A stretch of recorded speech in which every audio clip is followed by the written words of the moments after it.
সড়কমন্ত্রী মাননীয় সড়কমন্ত্রী বললেন যে স্বস্তি যাত্রা ছিল। তখন আমার প্রশ্ন হলো যে আর কত লোক মারা গেলে তিনি অস্বস্তি বোধ করবেন? বিআরটি এর রিপোর্ট অনুযায়ী এই ঈদ যাত্রায় 170 জন মারা গেছে।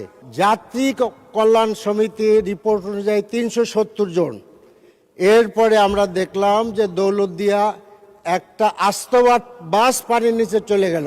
এত মর্মান্তিকভাবে লোক মারা গেল, সেখানে সড়কমন্ত্রী গেলেন না। ব্রিটেন হইলে তো তিনি পদত্যাগ করতেন। তিনি এরকম করে চিন্তা করবেন কিনা? সাইফুল আলম, ঢাকা 12।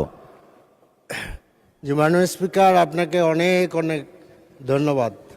একই সাথে আমার ঢাকা 12 আসনের সমস্ত ভাই বোন এবং ছোট ছোট বাচ্চারা যারা সবসময় আমাকে ঘিরে থাকতো ইলেকশনের সময়, তাদেরকে ধন্যবাদ জানাচ্ছি। তো আমি যে বিষয়টা বলতে চাচ্ছিলাম, যেটা অতি গুরুত্বপূর্ণ, সেটা হলো যে গতকালকে আমাদের মাননীয় সড়কমন্ত্রী ঈদ যাত্রা সম্পর্কে একটা বিবৃতি দিয়েছেন। সেখানে তিনি বলেছেন যে ঈদ যাত্রার স্বস্তি ছিল। তো ঈদ যাত্রার স্বস্তিটা একটু আমি আপনাদের সামনে বলতে চাই আপনাদের মাধ্যমে।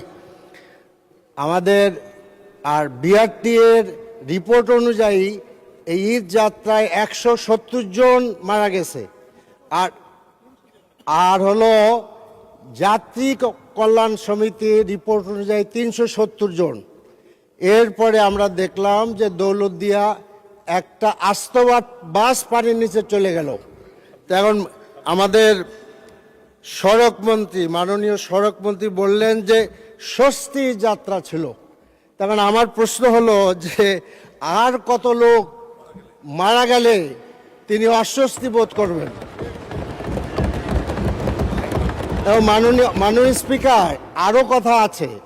এবং এই যে দৌলতদিয়ায় এত মর্মান্তিকভাবে লোক মারা গেল, সেখানে সড়কমন্ত্রী গেলেন না।